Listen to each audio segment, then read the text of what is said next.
Mimi naitwa mchungaji Elibariki Makundi, mchungaji wa kanisa la Calvary Assembly Ugodi, tawi la CCWC hapa Morogoro mjini.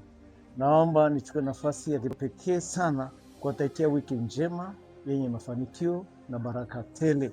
Tuyakumbuke maneno ambayo mtumishi wa Mungu Paulo aliyazungumza katika kitabu cha Wakolosai ule mlango wa 3, tukianzia ule mstari wa 12, anasema basi kwa kuwa mmekuwa wateule wa Mungu watakatifu wapendwa, jivikeni moyo wa rehema, utu wema, unyenyekevu, upole na uvumilivu, mkichukuliana na kusameheana, mtu akiwa na sababu ya kumlaumu mwenzake, kama Bwana alivyowasamehe ninyi, vivyo hivyo na ninyi. Zaidi ya hayo yote, jivikeni upendo, ndio kifungo cha ukamilifu.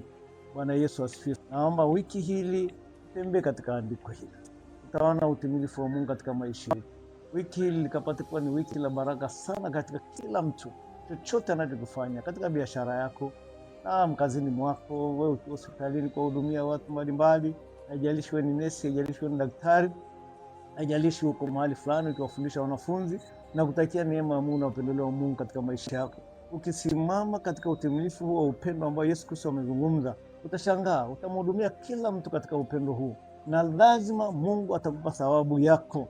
Thawabu inayotoka kwa Mungu ni kubwa zaidi kuliko mtu kukupa mamilioni ya fedha. Mungu akikubariki, ile baraka ni tofauti sana katika maisha yako, na kutakia baraka juu yako wewe, baraka juu ya watoto wako, baraka juu ya ndugu zako, baraka juu ya ofisi yako, ukapate kupata kibali kuliko wenzako wote katika ofisi ambayo unafanyia kazi kuanzia sasa, na neno hili likapate kuwa halisi katika maisha yako, likuzalie upendeleo wa Mungu kuanzia sasa katika jina la Yesu.